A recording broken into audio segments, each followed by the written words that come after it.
Well, hello there, Mrs. Elk Camp. Looking Hello. beautiful as usual. Back at ya. Well, thank you.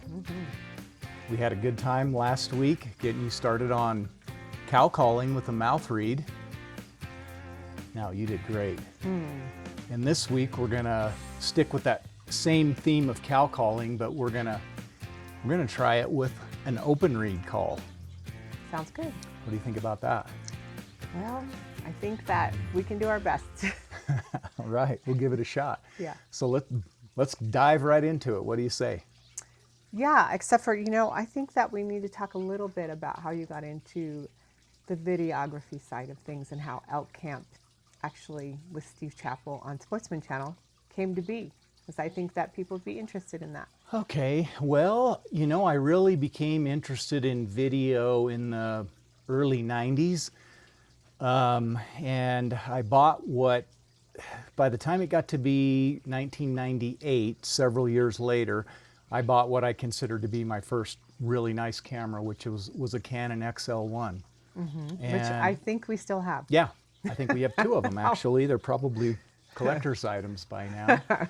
And shortly thereafter, we started our filming our Extreme Bulls series of videos. Yes. And we made, we made 8 titles of the Extreme Bulls videos. We made a couple of videos on the San Carlos Apache Reservation. Yes, very which well was known. Awesome to get to be Monster there. Bulls, yes. Put those guys on the map. I mean, they had great elk already, but as far as their elk hunting program and trophy elk hunting getting out there, it really brought it to the world. And they no longer had any trouble booking hunts after that first video came out in 2004. I remember that. And then YouTube came about, which Changed the world yeah, for us. for sure. Yeah. Good and bad. At the time, I didn't like it because it definitely made DVD sales become obsolete and tank real quickly. But now we like YouTube for sure. We kind of have to. Yeah, exactly. And so once that happened, I got to a point where I decided I was going to have to, sink or swim, fish or cut bait, so to speak. And Jump in with both feet. so That's what we did. Yeah, things just happened to fall into place and work out. The Lord, as He always has in my life, worked everything out to where the pieces came into place to do this Elk Camp TV show. Yeah. It originally started out being called The Life with Steve Chappell. And that name didn't really resonate with me. It was, brought to me by someone who helped me get the show going, Steve West.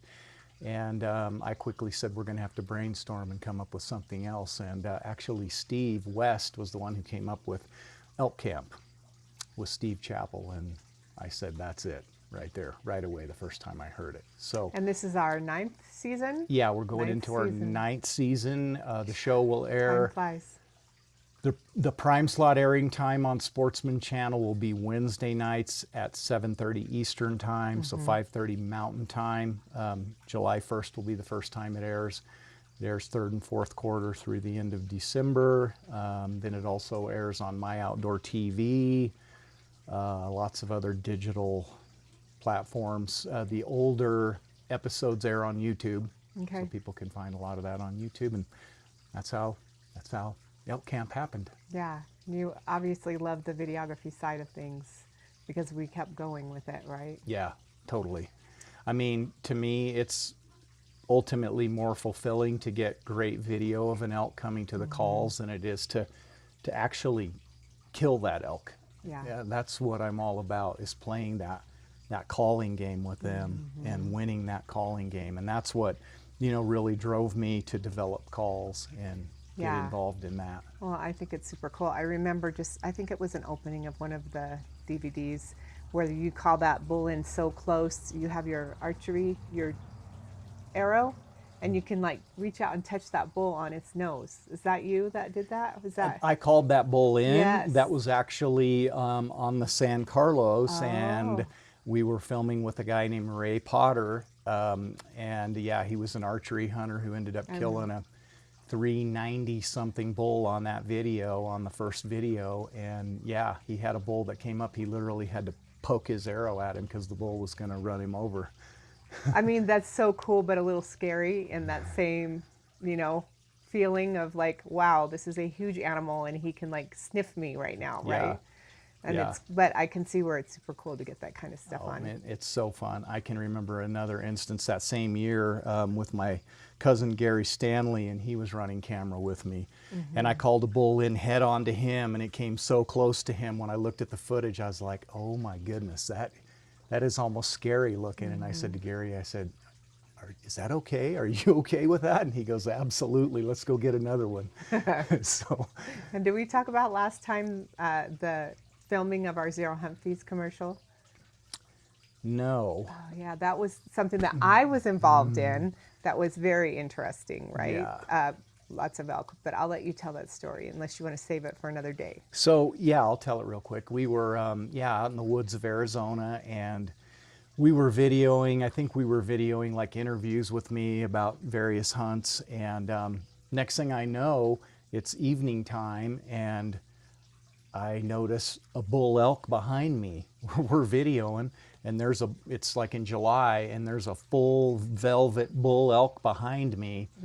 They're a little different that time of year. They're not as edgy that time of year. And so I told you, like, in the moment, spur of the moment, Yeah. we need to do this. Like, Yeah. we need to video. Because it this. wasn't just one bull, was it? There were several that ended up coming in that Yeah, night, I right? think there was, I can't remember for sure, but I know for sure one was right behind me. People who would watch it now would think Yeah. maybe it's AI. At Well, the even time, then- trust me, there was Yeah, no. people thought we were green screening. Yeah. I was there. I witnessed it. Yeah. I was holding the dog, trying to film Steve while he did his talk. It was really cool, but Yeah. a little bit nerve-wracking. Yeah, and I knew I had to get it right, like the first Yeah, take, first take had to happen with which the dog. miraculously we pulled it off. Yeah, And it yeah. turned We need out to resurrect that commercial because that was pretty cool. Pretty cool. Yeah. Yeah. Yeah. So I'm sorry, we're chasing a rabbit right now. No, not at all. So yeah, let's get right back to elk calling, and I can't think of a better call to have you run as far as an open reed call than the trophy wife. What do you say? Sounds good. I think it's a good fit for you. So I'm going to hand the trophy wife to you. Guys, this is, again, is what we call an open reed style call. It has a mylar reed. That's the soundboard, and then you have the barrel. And I will say right off the bat, not all of these calls are created equal. And there's reasons why. The first thing is the width and the thickness of the mylar reed. Both very important to getting proper elk tone. And I feel like we have mastered that with all three of our open reed calls. This one, the trophy wife, the matriarch, which we brought back, and then also the heartbreaker. I feel like those are the most popular of the calls that we have. We're always shipping those out. Yeah. Which Steve is really bad about this. So I'm going to tell you, you can get all these off our website, and it's Rocky Mountain Hunting Calls, but they're all available there, and we'll get them out to you as soon as possible, just so you know. Yeah, yeah. elkcamptv.com. You can get them right there.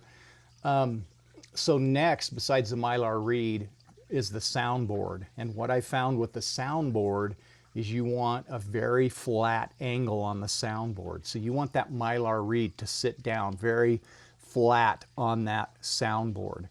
The reason that's important is it gives you that more full three-dimensional elk tone rather than having a kind of a high one-dimensional squeaky sound like a predator call. So I'm going to be a little biased right here, and I'm going to be a little opinionated because I feel like, you know, guys need to hear this. I feel like if you're looking at open reed calls, you need to rule out any of them that have it, number one, a skinny reed, and number two, a real steep angle on the soundboard. It's not going to sound right. It's going to sound like a predator call and not an elk call. And then next is the barrel. And obviously the shape, size, material is going to make a difference in the tone. I feel like this trophy wife is spot on in all categories. So I'm going to hand it to you, okay? And I'm going to use the matriarch. Basically, the technique is the same Okay. for any of these calls. So first, just like we talked about, Mrs. Elk Camp, with blowing a mouth diaphragm, you want to originate the air from deep down in your stomach, just like you're singing or blowing a musical instrument like we talked about last time, rather than just huffing air through your mouth. It makes a lot of difference, okay? Then next is your technique with your mouth and your lips. You don't want to blow this with your teeth. You want to blow it with your lips wrapped around your teeth. So if you can picture me Like an old person. holding indentures, exactly. Okay. Yep. So I'm wrapping my lips around my teeth, top and bottom. I'm not getting them super tight on my teeth. I'm kind of keeping them, you know, looser, but definitely covering my teeth.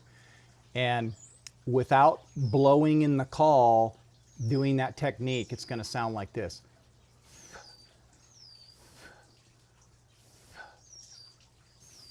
Just like that. Just bringing up a huff of air up through here. And just like you did with the mouth reed, you're going to start with slightly firmer lip pressure, and then at the end, you're going to taper off that lip pressure just a tiny bit. Okay, and it's going to give it that nice sliding note. Sounds complicated. So rather than doing the whole thing, I want you to start with this. Okay, so I showed you the. Okay, watch me do that. Well, you do a lot more than that when you Okay. do that. So Everything moves in your face. okay, it's just my lips. You know, also very You important. think this is all easy. It is not. Yeah, very important to me is putting my lips real close up to this castration band is what this is called. And I like to, as you can see, I like to have my castration band probably, I'd say 75 to 80% inward on the soundboard. Is that how it comes like that, or do you adjust it? Usually it's further out so that it doesn't Okay, so you have stretch to the make an castration band. adjustment. But yes, guys, set that like I have it and you'll be off to a great start.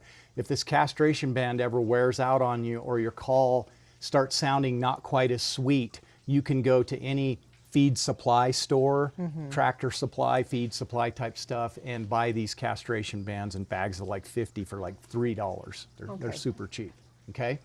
So, again, let me see you do the, wrap that lip, that top lip. You got beautiful lips. It's as Probably hard it's as wrapped as it's going to get. to- okay. Okay. Okay, now put the call in your mouth. Don't try to do the whole cow call. Just. Yep. Okay. Oh, that tickles. Okay. Now with a little firmer lip pressure, try a little firmer lip pressure. See what you get. Okay. I think what you're doing is you're just getting the air from right in your mouth and throat.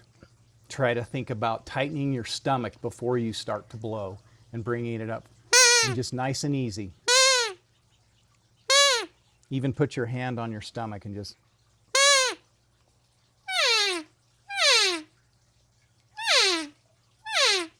You move your jaw. Yeah, I kind of. Well, I just. What do I do? You show me. I don't what know. It's weird. I Okay, do it. I go like Do it this. again. Yeah, show everybody your side view. Like that. But are you using your tongue at all? No, it looks like I'm, and it looks like some people tell me it looks like I'm sucking air in, but I'm not. I'm blowing air out, but it just my technique, it appears like I'm sucking air in. And Okay. you get it higher by putting more lip A pressure little on more it? lip pressure. I say just medium lip pressure, just Like,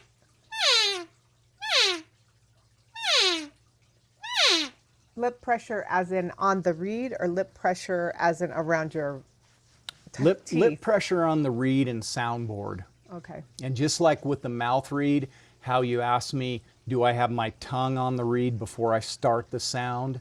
I do with a mouth reed. With this, yes, I already have lip pressure on okay. the reed and the soundboard. And where's your tongue? Just sitting?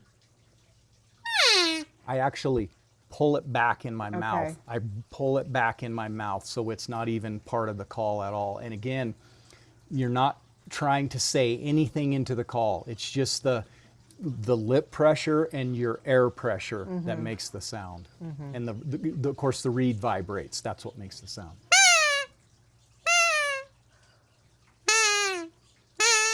Getting a little deeper sound there.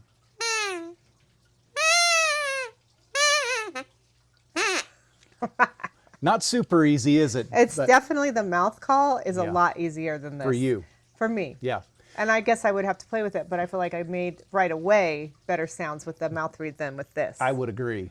I This will also say, tickles like crazy. does it? Yes, on my lips. It's because of your big, beautiful lips. Yeah, that must be it. I will say there's a lot of people who struggle with mouth reeds, and people who struggle with mouth reeds, this can be a great alternative for them. In fact, I will, without hesitation, say this. If you can't blow a mouth reed, take heart, because you can call in tons of bulls with these type of calls. And it's mainly because, as you can hear, they have a real full three-dimensional nasal quality to them. And to me, that's what cows sound like a lot when you're out there. The nasal quality. Yeah. I mean, they make a lot of sounds. They have real high-pitched sounds, but then they have that just kind of more medium tone, that more three-dimensional nasal sound. And this seems to drive bulls crazy, you know?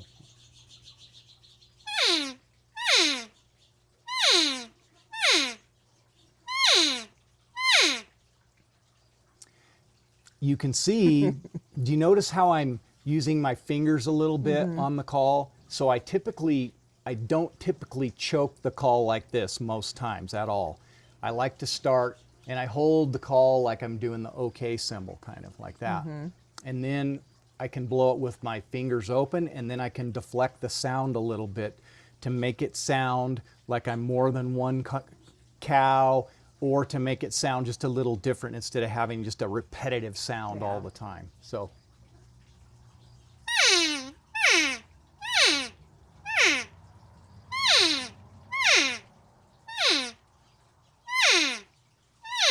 Okay. Okay. You can also, get more aggressive on it. The sounds that I'm making right there are mostly what I use. I usually don't try to get too fancy, because to me, that's how I recognize humans out there in the woods, is they try to do things that elk don't typically do. Like what? Like this, something like this.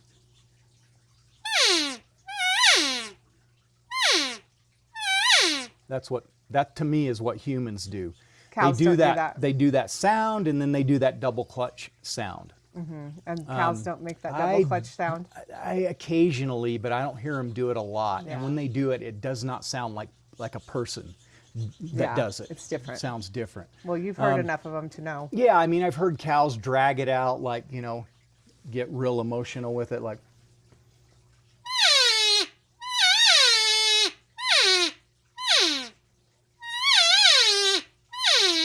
So you can, get real emotional with this call That's if you like, want all to. right, come find me, Yeah. bull elk. But you better make sure that the bull's temperature is turned up Right, because before if you not, start. then what? What happens? Yeah, they can get shy to it. And I always say that if I'm doing something that a bull's liking, I'm going to keep giving him what he wants to hear. I'm not going to change it up. Right. Not going to Bugle change. at him. Yeah, I'm not going to bugle at him. I'm not going to glunk at him. I'm not going to radically change my cow call.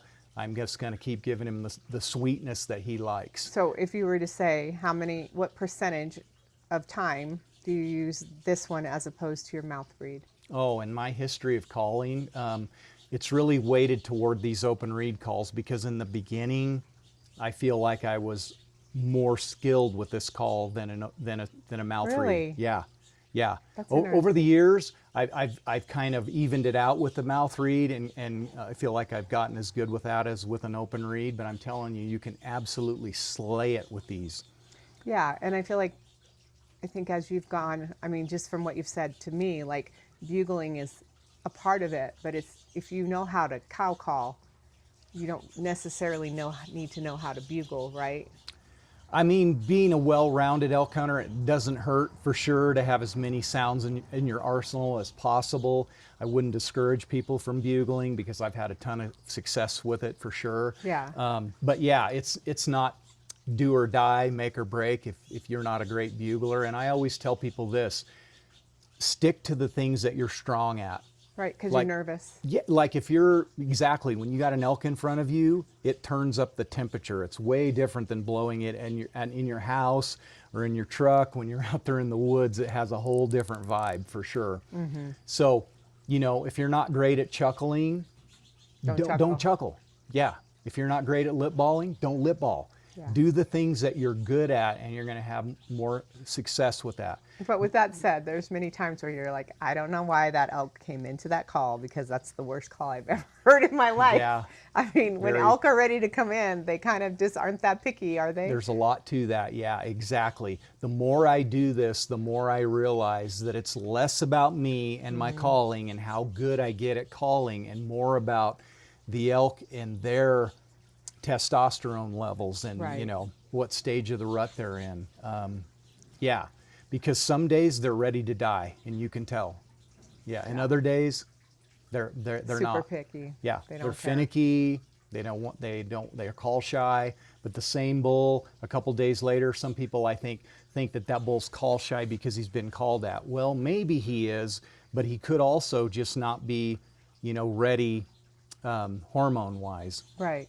And you know, a day or two later, he could come tearing into the same call. Elk don't have really moods other than rut or no rut, right? I mean, I mean, there's definitely levels of aggression for sure, and a pecking order. I mean, when it used to be legal to run trail cameras in Arizona, I really enjoyed that because I could see those bulls in the velvet and watch how there was dominance and a pecking order even when they were in the velvet, and the bigger bulls would not tolerate younger bulls. You know, if they wanted to get a drink and there was a younger bull in the way, they'd walk up to him and kick him in the side. and the younger bull would always let him. Yeah.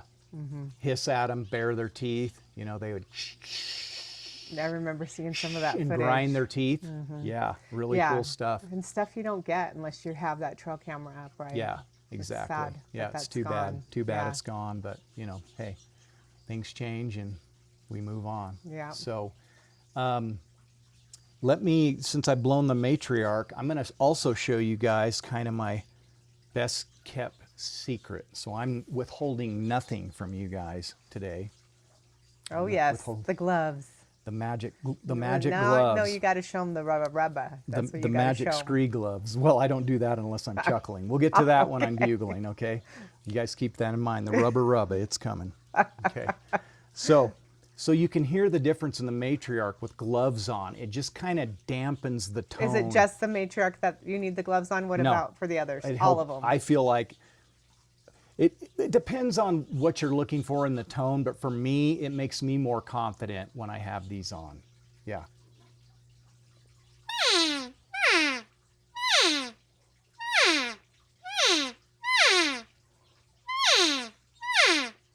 I just feel like it softens it a It little makes bit. it more muffled. Yeah, I can really, I like also, if I'm calling for someone, I can put both hands on it like this and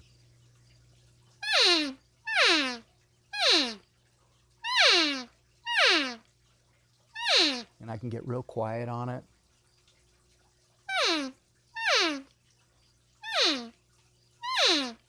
And the closer a bull gets to me, They're more quiet. the quieter I want to get. Like when he's, you know, less than say 70, 80 yards away, I don't want to point it right at him and blast him with it. I just want to give him a nice, just a nice, easy little cow call like that. I noticed too, like just in the small amount of time that you and I have hunted together, you're kind of particular. You don't just go out there and I'm going to call cow every 5 seconds and see what happens. You kind of like think about what's happening with the elk before you like start laying on calls, right? Would you agree with that or no? Yeah, I would say I'm quality over quantity most of the time, except when I'm blowing what I call the ester scream. I'm quality, but I'm quantity also with that But call. that also determined, the elk kind of determine whether that's worth you doing or not as well? I somewhat do that call over the years, to be honest. It's been kind of a last resort call for me because I'm shy about using it, and I shouldn't be so much. But I'll demonstrate that next time we get on mouth reads. But Yeah, when I blow that one, I'm blowing it about every time my left foot hits the ground. That's when And you feel usually, like there's nothing happening. yeah, so I feel like if I'm guiding someone, they can't be critical of me because I really have nothing to lose because nothing's happening. Who can be critical of you, hon? You're the goat. Come well, on. I still They have you am- calling for them. They're in I'm- hog heaven. I'm my worst critic. Yeah. But when I do blow it, it very oftentimes wakes up a quiet woods, a quiet scenario, and the bulls start screaming and coming to it. Do you change at that point if you have them coming in for the estrus cow call? Do you go back to like one of these, or you just stick with that? No, I stick with that. Yeah. And I'll talk about that more when we get to that, Okay. in a later episode. But I want to show these guys also what this heartbreaker sounds like. It has an aluminum barrel. You might think that having an aluminum barrel that it's harsh and brash sounding, but it's actually not. It sounds really, really sweet. So with this different barrel material, it's going to give it a little different tone. I like that one better.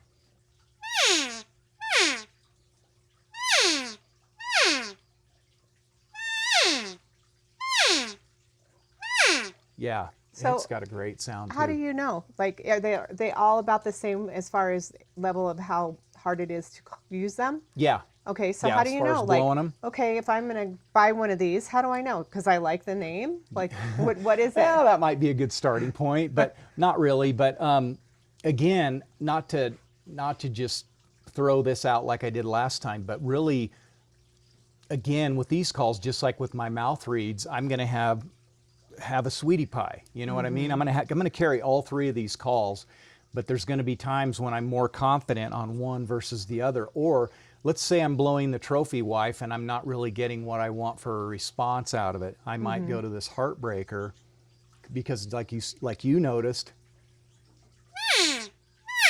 Yeah, it's a lot higher pitch. it's got a different tone to it. It's just like with fishing lures, you never know what they're going to bite on. You know, with a fishing lure, it can be a different color or different, vibration or whatever. So when you go to order it, does it say this has a higher pitched tone to it, or this has a lower pitched tone? Like, There are descriptions on the packaging, but again, I'm going to tell the guys to not completely go by what the packaging says.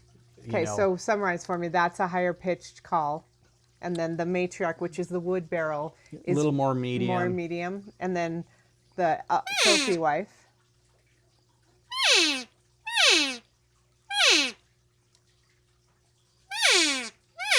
Let me see your trophy wife, babe. We'll see what it does.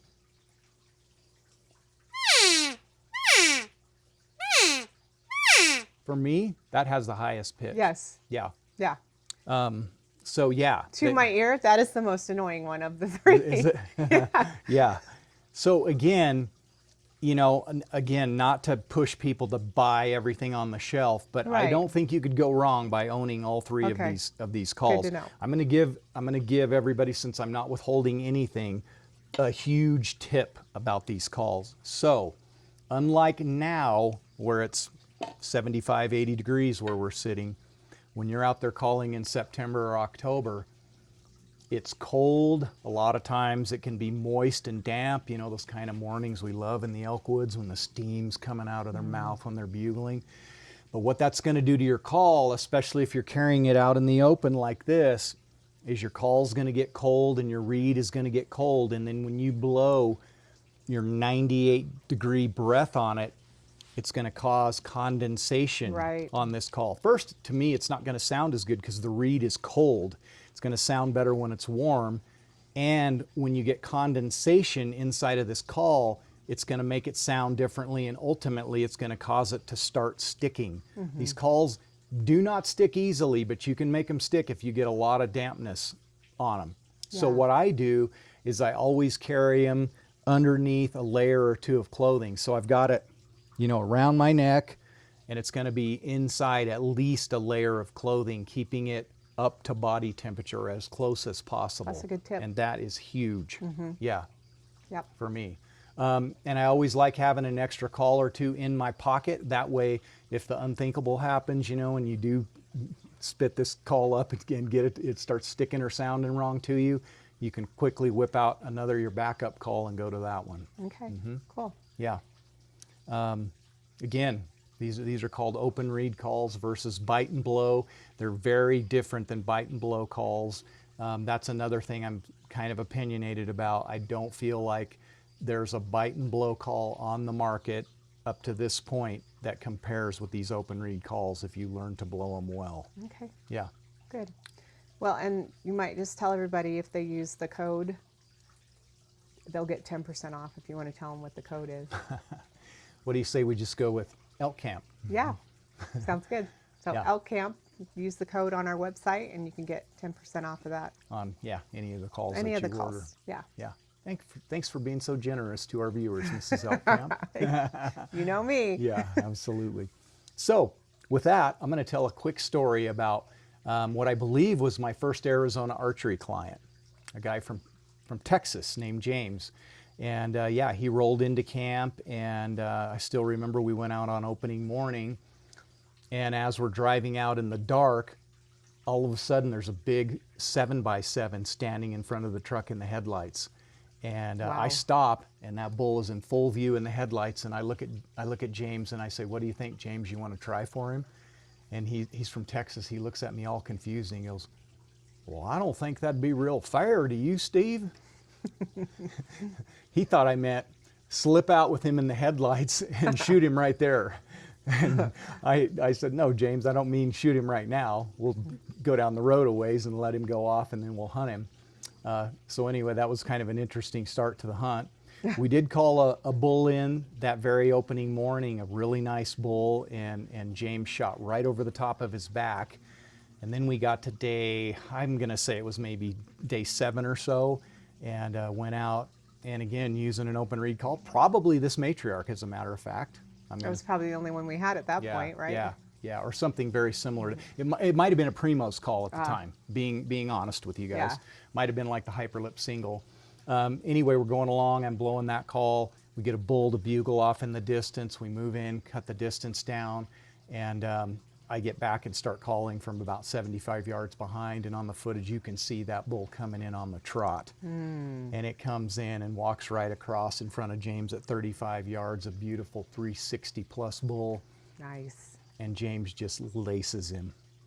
That was archery? Yeah, it was archery. That's so cool. Thankfully, thank the Lord, it was a tough recovery, a little bit of a hard tracking job, like you guys. You were much younger then. Right. Like we all experience, you can have a really good hit, and a lot of times the bulls seem to have stop leak in them, and it's super hard to find blood, but thankfully we ended up finding that bull, and it was a happy ending to a great archery hunt. Nice. So, yeah. So, Okay. yeah, as always, we thank the Lord for every experience we get like that, and with that, Absolutely. what do you say we do our verse? Yep. I think this time I'm going to go with John 3:17. Oh. Lots of people are familiar with John 3:16. John 3:17 says, "For God sent not his Son into the world to condemn the world, but that the world through him might be saved." And him is Jesus Christ. Absolutely. And saved from? Hell and separation from God. Yeah. Yeah. And you know, the thing is that the key in that verse to me is that God sent Jesus into the world not to condemn us. I think a lot of times this world and a lot of religion paints God out to be angry with us and out to get us. No. He loves us. He sent Jesus to bridge the gap between our sins and his holiness. Jesus died on the cross and paid the price for us, and if we accept that free gift, you know, if we admit that we're a sinner and we put our trust in Jesus and his full payment, then we are righteous through his blood. That's right. So it's not about what we do, it's about believing right. It's not about doing things right or acting right or changing our life necessarily. He'll change our life from the inside out Yeah. as we progress in our Christian walk. Right. So it's really a free gift and something that you can't earn. It's not merited. It's not deserved. Well, and I always like, you know, it's the faith of a mustard seed. Even if you never grow past being a baby, you're going to heaven. And Yeah. I think that's awesome. Yeah, and I think religion a lot of times can overcomplicate that. Totally. I'm not saying that going to church is a bad thing, but I want to tell people this. If you've never gone to church one time in your life, but you believe that Jesus is the Son of God, and you believe that Jesus died on the cross for your sins, which he did, all you need to do is just admit to God that you're not perfect, like none of us are, and do like I did when I was a 10-year-old, and just ask Jesus to save you and forgive you of your sins, and put your faith and trust in Jesus, and that's 100% it right there. Amen. Yeah, it's an undeserved, unmerited, unworked for Gift. Exactly. And we can't overcomplicate it. Just accept it for what it is. And I Yeah. want to encourage all of you guys, if you have salvation, that's fantastic. It's the best thing that you have in your life. And if you don't let a day go by without getting that settled in your life. It's the best decision you'll ever make, I promise you. And I think we could Yep. talk for an hour about that, but Absolutely. we'll stop there. Yes. And we'll figure out a great topic for next time. I don't know if that will be bugling or, more aggressive cow calling on a mouth reed, but we will definitely think of something. If you guys would like, we would love for you to, in the Yes, comments, absolutely. to give us some topics that you would like us to cover. Or if you have questions, feel free to drop them in the comments and we'll answer them, like we can, as much as we can here Yes. live and on the spot. But anyway. Absolutely. It's been wonderful to be here with you again. This Yes. is Elk Camp, Same. going over open Thanks read for- calls, and Being patient with me. absolutely. And thank you guys for joining us again. And we look forward to the next time. We look forward to the next Beyond the Bugle with Mr. and Mrs. Elk Camp. Yep. It's been great to be with you. Bye. Bye, guys.